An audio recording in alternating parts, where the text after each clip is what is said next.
Hello student, कैसे हैं आप लोग। क्लास 9 ज्योग्राफी चैप्टर तीसरा अफवाह स्वरूप ड्रेनेज पैटर्न। तो आइए इसके सारे क्वेश्चंस को हल करते हैं। सबसे पहले है वस्तुनिष्ठ प्रश्न। पहला है लक्ष्मी सागर झील किस राज्य में स्थित है। 4 ऑप्शंस दिए गए हैं। तो यहाँ पे नज़र डालते हैं दरभंगा का लक्ष्मी सागर। तो दरभंगा कहाँ है, ये बिहार में है। तो इसका ऑप्शन नंबर सी बिल्कुल सही होगा। इसके बाद दूसरा, निम्न में कौन लवणीय झील है। 4 ऑप्शंस दिए गए हैं।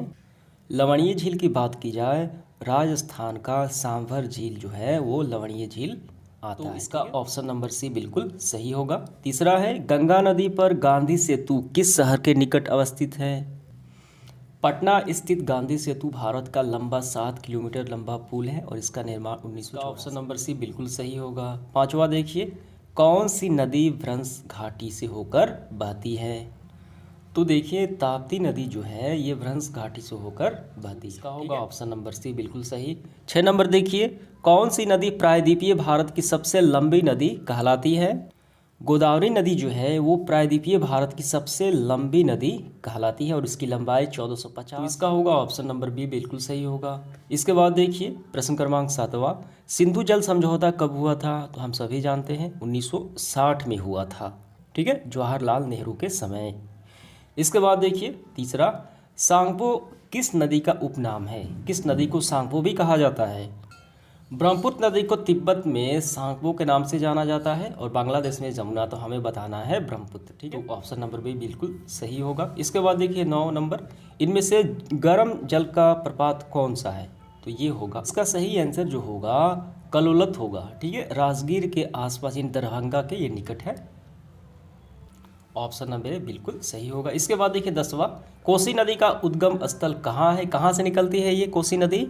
कोसी नदी जो है ये बिहार की शोक कही जाती है और ये हिमालय के गोसाई धाम से निकलती है।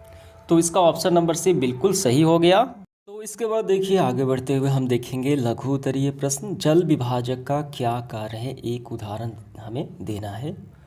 तो इसका आंसर जो है हम इस तरीके से लिखेंगे, जब कोई ऊंचा क्षेत्र जैसे पर्वत या उच्च भूमि दो निकटवर्ती अफवाह द्रोणियों को एक दूसरे से अलग करती है तब ऐसी उच्च भूमि जल विभाजक कहलाती है। जल को बांटने वाला, ठीक है, वो जल विभाजक कहलाती है। एक उदाहरण देना है, सिंधु और गंगा नदी के तंत्र के बीच अरावली की उच्च भूमि जल विभाजक ये कहलाती है। क्या समझ में आया। देखिए जब कोई ऊंचा क्षेत्र जैसे पर्वत, ऊंची भूमि, ठीक है, हो गया, बांध हो गया, तो अफवाह द्रोणियों को ये बांटने का कार्य करती है। तो अफवाह द्रोणी का क्या मतलब है, तो इसको पहले हम लोग समझ लेते हैं। देखिए अफवाह द्रोणी को समझिए, ये मुख्य नदी है। मुख्य अफवाह का क्या मतलब है, मुख्य नदी अपनी धारा के साथ बहती है तो वो अफवाह कहलाता है। मुख्य नदी के साथ कई सहायक नदियाँ आकर मिल जाती हैं, ठीक है, तो मिलने से जो पूरा क्षेत्र होता है, ठीक है, तो वो बन जाता है अफवाह द्रोणी। ये मुख्य नदी है और ये सब सहायक नदियाँ हैं, ठीक है। तो मुख्य नदी में सहायक नदी आके मिल गई इसकी धारा में, ये पूरा कहलाता है अफवाह द्रोणी। तो इसको अफवाह द्रोणी को बांटने वाले जो क्या होते हैं, पर्वत, उच्च भूमि होते हैं, तो वही कहलाते हैं जल विभाजक, जल को बांटने वाला। तो ये आपकी परिभाषा हो जाती है। आप चाहे तो ये भी परिभाषा लिख सकते हैं, ये परिभाषा दिया गया है, यहाँ से यहाँ तक ये भी हो जाएगा। दो दिशाओं में नदियों के प्रवाह को अलग करने वाले उच्च पर्वतीय पठारी क्षेत्र को जल विभाजक कहा जाता है। सिंधु एवं गंगा नदी के मध्य अरावली की उच्च भूमि जल विभाजक एक उदाहरण है। काफ़ी सिंपल है, तो यहाँ से यहाँ तक इसका आंसर हो गया। समझ में आ गया आपको। दूसरा सवाल देखिए, भारत में सबसे विशाल नदी द्रोणी कौन सी है। तो इसका आंसर हम ऐसे लिखेंगे, गंगा द्रोणी जो है भारत में सबसे विशाल नदी द्रोणी कहलाती है, ठीक है। तीसरा सवाल देखिए, सिंधु एवं गंगा नदियाँ कहाँ से निकलती है, इनका उद्गम स्थल कहाँ है। तो देखिए सिंधु नदी का तिब्बत के समीप मानसरोवर झील से ये निकलती है सिंधु नदी। और गंगा नदी की बात की जाए तो इसकी मुख्य धारा है भागीरथी, ठीक है, जिसकी उत्पत्ति हिमालय स्थित गंगोत्री हिमानी से यानी गौमुख से हुआ है, ठीक है। तो और इसकी दूसरी धारा है अलकनंदा, ठीक है। तो हमें यही बताना है भागीरथी जो हिमालय से गंगोत्री से निकलती है। तो इसका आंसर हम काफ़ी अच्छे से ऐसे लिखेंगे, सिंधु नदी या नदी तिब्बत के समीप मानसरोवर झील से निकलती है। गंगा नदी भागीरथी की उत्पत्ति हिमालय स्थित गंगोत्री हिमानी से गौमुख से हुआ है। समझ में आ गया, तो यही इसका आंसर हो गया। चौथा सवाल देखिए, गंगा की दो प्रारंभिक धाराओं के नाम लिखना है। ठीक है, काफ़ी आसान है। ये कहाँ पर एक दूसरे से मिलती हैं? ये जो दो प्रारंभिक धाराएं हैं कहाँ पे मिलती हैं और गंगा नदी का निर्माण करती हैं? काफ़ी आसान है। तो देखिए यहाँ पे हम नज़र डालते हैं तो भागीरथी पहली मुख्य धारा है, दूसरा है अलकनंदा। ठीक है, और ये उत्तराखंड के देवप्रयाग में मिलकर गंगा नदी का निर्माण करती है। समझ में आ गया? तो इसका आंसर हम ऐसे लिखेंगे। ठीक है, इस तरीके से लिखेंगे, गंगा नदी की दो मुख्य धाराएं हैं, भागीरथी, दूसरा अलकनंदा। ठीक है, ये उत्तराखंड के देवप्रयाग नामक स्थान पर एक दूसरे से मिलकर गंगा नदी का निर्माण करती हैं। बस हो गया इसका आंसर। पांचवा सवाल देखते हैं, लंबी धारा होने के बावजूद तिब्बत के क्षेत्रों में ब्रह्मपुत्र नदी में कम गाद या सिल्ट क्यों होता है? इसकी धारा जो है काफ़ी लंबा है, लंबा क्षेत्रों में बहती है। ठीक है, लेकिन उसके बावजूद भी इसमें कम गाद या सिल्ट इसमें होते हैं। गाद या सिल्ट का क्या मतलब है? पत्थर या रेत के जो टुकड़े होते हैं जो नदी द्वारा लाई जाता है वो गाद या सिल्ट कहा जाता है। तो ये कम होता है। इसका कारण क्या है? तो देखिए, ब्रह्मपुत्र का उद्गम क्षेत्र तिब्बत के एक शीत एवं शुष्क क्षेत्र है। तो शीत का क्या मतलब है? शीत का मतलब होता है ठंडा। शुष्क का क्या मतलब है? जहाँ वर्षा कम होती हो या न के बराबर होती हो। ठीक है, ठंडा हो भी हो और वो वर्षा ना होने वाला क्षेत्र हो। ठीक है, और जहाँ नदी जल में सिल्ट की मात्रा नगण्य होती है। ठीक है, तो इसका मुख्य कारण क्या है? धारा जो है इसकी लंबी है, तो इसके कारण वो क्षेत्र शीत और शुष्क क्षेत्र में वो होने के कारण यहाँ पे गाद की मात्रा यानी सिल्ट की मात्रा कम हो जाती है। तो इसका आंसर हम ऐसे लिखेंगे, ब्रह्मपुत्र का उद्गम क्षेत्र तिब्बत का एक शीत एवं शुष्क क्षेत्र है जिसमें जल की मात्रा काफ़ी कम होती है। परिणाम स्वरूप क्या होता है कि अपरदन अत्यधिक कम और धीमी से होता है। ये अपरदन का क्या मतलब है? पहाड़ का कटना, मिट्टी का कटना, तो उसी से तो गाद का निर्माण होता है। ठीक है, छोटे छोटे कण जो होते हैं, पत्थर के टुकड़े होते हैं। ठीक है, तो अपरदन कम होता है किसके कारण? ठंडा होने के कारण और शुष्क क्षेत्र के कारण अपरदन कम होता है, धीमा होता है। इससे कम गाद या सिल्ट की मात्रा ये कम बनती है। समझ में आ गया? इसका आंसर हो गया। तो इसके बाद देखिए आगे बढ़ते हुए 6 नंबर, कौन सी दो प्रायद्वीपीय नदियाँ धासान घाटी से होकर बहती हैं? इनका नाम बताना है। समुद्र में प्रवेश करने से पहले ये किस आकृति का निर्माण करती है? काफ़ी आसान सवाल है ये। तो इसका आंसर हम ऐसे लिखेंगे, नर्मदा एवं ताप्ती दो प्रायद्वीपीय नदियाँ हैं ये।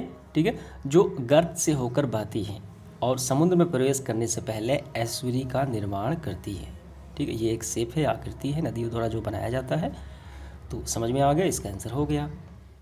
अब इसके बाद हम लोग देखेंगे लॉन्ग क्वेश्चंस को। पहला है, हिमालय तथा प्रायद्वीपीय भारत की नदियों की मुख्य विशेषताओं का हमें वर्णन करना है। तो इस तरीके से आपको लिखना है। सबसे पहले आपको लिखना है हिमालय की नदियाँ। ठीक है, लिखकर डैश देना है और यहाँ से लिखना प्रारंभ करना है। इसकी विशेषताएँ, हिमालय की अधिकांश नदियाँ 12 मासीय अथवा अस्थायी होती हैं, यानी इनमें साल भर भी पानी होता है। इन्हें वर्षा जल के अतिरिक्त पर्वत की चोटियों पर हिम के पिघलने से सालों भर जलापूर्ति होती रहती है। ठीक है, सिंधु एवं ब्रह्मपुत्र जैसी भारत की प्रमुख नदियां हिमालय से निकलती है। इन नदियों ने प्रवाह क्रम में पर्वतों को काटकर घास का निर्माण किया है। ठीक है, इस तरीके से।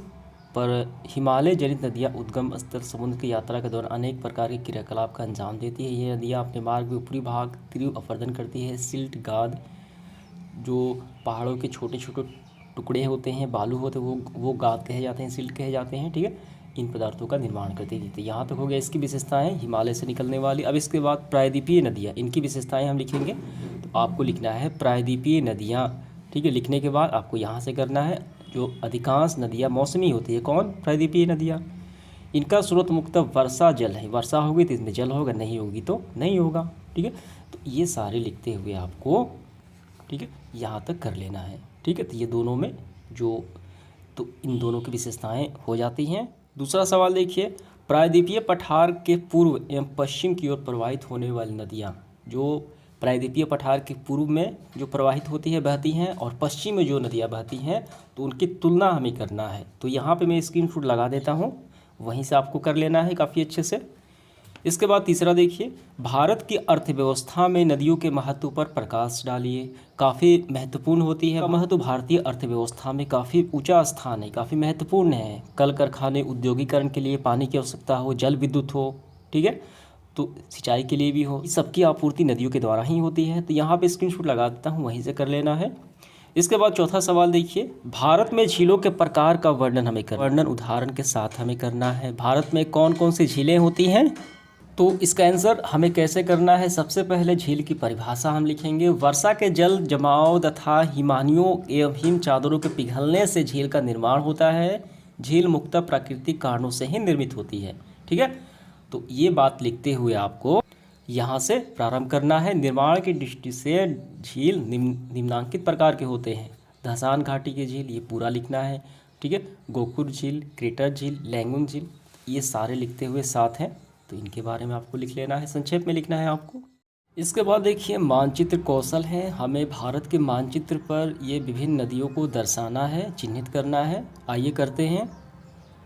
तो इस तरीके से करेंगे। देखिए ब्लू में क्या है, गंगा, तो गंगा नदी देखिए कहाँ पे है, हमने यहाँ पे देखा है। देखिए गंगा नदी यहाँ पे है ब्लू में। इसके बाद सतलुज नदी, ठीक है, तो सतलुज नदी कहाँ है, कलर में है, तो यहाँ पे देखिए सतलुज नदी। इसके बाद देखिए, और इसी तरीके से सारे नदियाँ जो हैं इसी में आपको मिल जाएंगी। नर्मदा नदी देखिए ब्लैक में है, तो यहाँ पे ब्लैक में मैंने कर दिया है। ठीक है, अब मानचित्र में झीलों को ढूंढना है। देखिए कौन कौन सी झील है, चिल्का, सांभर, वूलर, पुलिकट और कोलेरू झील। लाल में देखिए चिल्का झील, तो यहाँ पे है।